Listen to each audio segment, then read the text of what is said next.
JP Morgan ने कच्चे तेल में और गिरावट की उम्मीद जताई है और उसने $50 का लक्ष्य दिया है। वहीं सिटी ग्रुप भी भाव $60 तक गिरने की उम्मीद जता रहा है। कहां तक गिर सकते हैं कच्चे तेल के दाम और ब्रोकिंग हाउस किस तरह से इस गिरावट की उम्मीद जता रहे हैं, इस बारे में पूरी जानकारी दे रही हैं मेरी सहयोगी मनीषा गुप्ता।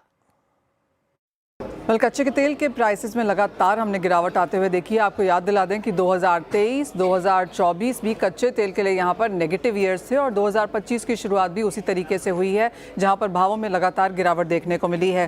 तीन चार फैक्टर्स हैं यहाँ पर। एक तो जो यूएस की तरफ से टैरिफ्स हैं वो कितने हैं, नहीं लग रहे हैं, किस दर्ज पे लग रहे हैं, वो काफ़ी अनसर्टनिटी है मार्केट्स में। लेकिन अगर टैरिफ्स लगते भी हैं तो इसका मतलब होगा एनर्जी डिमांड में शायद कुछ कमी होना, क्योंकि ये सब कुछ इन्फ्लेशन की तरफ लेकर जाएगा, तो इसका एक इम्पैक्ट मार्केट्स में है।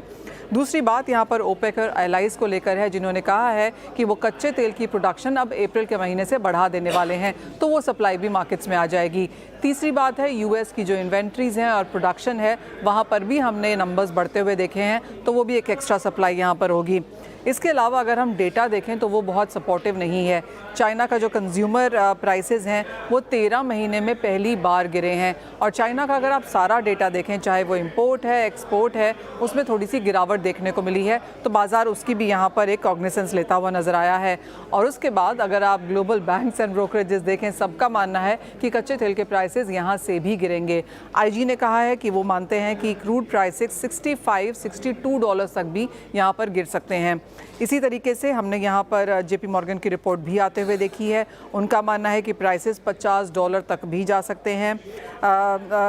मॉर्गन स्टैनली ने 70 की बात की है, सिटी ग्रुप यहाँ पर 60 की बात कर रहा है। तो ज़्यादा से ज़्यादा लोग और बैंक्स एंड ब्रोकरेजेस अब ये मानने लगे हैं कि क्रूड प्राइसेस अभी भी डाउनवर्ड ट्रेजेक्टरी पे हैं, 60 तक तो जा ही सकते हैं और 60 के नीचे भी शायद फिसल सकते हैं।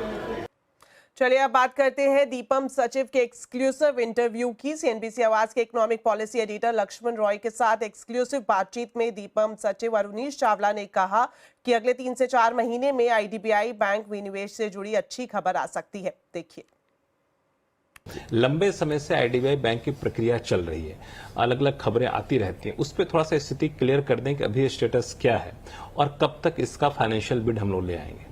मैं बहुत स्पेसिफिक तारीख आपको नहीं दे सकता हूं, लेकिन इतना आश्वासन दे सकता हूं कि आईडीबीआई बैंक का डिसइन्वेस्टमेंट ट्रैक पर है, ड्यू डिलिजेंस कर ली गई है, जो भी डेटा इश्यूज थे उनको रिजॉल्व कर लिया गया है और उसके आगे की कार्रवाई जारी है। आप अगले 3-4 महीने में कुछ ना कुछ खबर अवश्य देखें। चलिए अब बात करते हैं देश में जीत के जश्न की। 12 साल बाद टीम इंडिया ने चैंपियंस ट्रॉफी पर अपना कब्जा कर लिया है। तीसरी बार भारत ने चैंपियंस ट्रॉफी जीती है, तो ये बड़ा पल पूरे देश के लिए जब भारत ने तीसरी बार चैंपियंस ट्रॉफी अपने नाम की है। चैंपियंस ट्रॉफी के फाइनल में भारत ने न्यूजीलैंड को 4 विकेट से हराया। पहले बल्लेबाजी करते हुए न्यूजीलैंड ने भारत को 252 रन का लक्ष्य दिया था। Player of the match hitman Rohit Sharma ने शानदार 76 रन की पारी खेली। रोहित शर्मा की कप्तानी में भारत की ये लगातार दूसरी आईसीसी ट्रॉफी है। तो भारत की जीत पर राष्ट्रपति द्रौपदी मुर्मू, प्रधानमंत्री नरेंद्र मोदी, गृह मंत्री अमित शाह और कांग्रेस के सांसद राहुल गांधी समेत तमाम नेताओं ने बधाई दी है। पीएम ने सोशल मीडिया पर पोस्ट किया कि आईसीसी चैंपियंस ट्रॉफी घर लाने के लिए हमारी क्रिकेट टीम पर गर्व है। पूरे टूर्नामेंट में टीम का प्रदर्शन शानदार रहा। शानदार ऑलराउंड प्रदर्शन के लिए भारतीय टीम को बधाई। इसके साथ ही गृह मंत्री अमित शाह ने भी टीम को बधाई दी और पोस्ट किया कि इस जीत ने इतिहास रच दिया।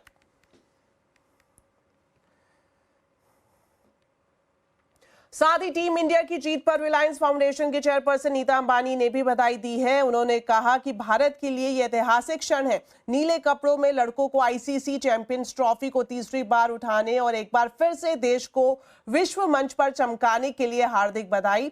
उन्होंने ये भी कहा कि यह जीत 1 अरब सपनों की पूर्ति है और राष्ट्र का गर्व है। भारत चमक रहा है और दुनिया देख रही है। तो चैंपियंस ट्रॉफी की जीत से क्रिकेट में इंडिया की बादशाहत की वापसी हुई है। क्या इससे वनडे क्रिकेट की लोकप्रियता भी लौटेगी? जानने के लिए जरूर देखिए आज हमारा खास कार्यक्रम हम हैं चैंपियन, शाम 5:57 पर। आईपीएल के पूर्व अध्यक्ष ललित मोदी की मुश्किलें बढ़ गई हैं। ललित मोदी ने भारत का पासपोर्ट सरेंडर कर एक छोटे से देश वानुआतू में नागरिकता ले ली थी, लेकिन अब उनका पासपोर्ट रद्द कर दिया गया है।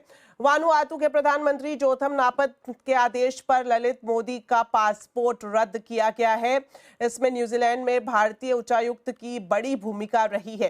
भारतीय उच्चायुक्त नीता भूषण के दखल के बाद ही ललित मोदी के खिलाफ ये बड़ा एक्शन लिया गया है। ललित मोदी 15 साल पहले भारत से ब्रिटेन भाग गए थे। भारत लगातार उनके प्रत्यर्पण की मांग करता रहा है और कानूनी लड़ाई भी चल रही है।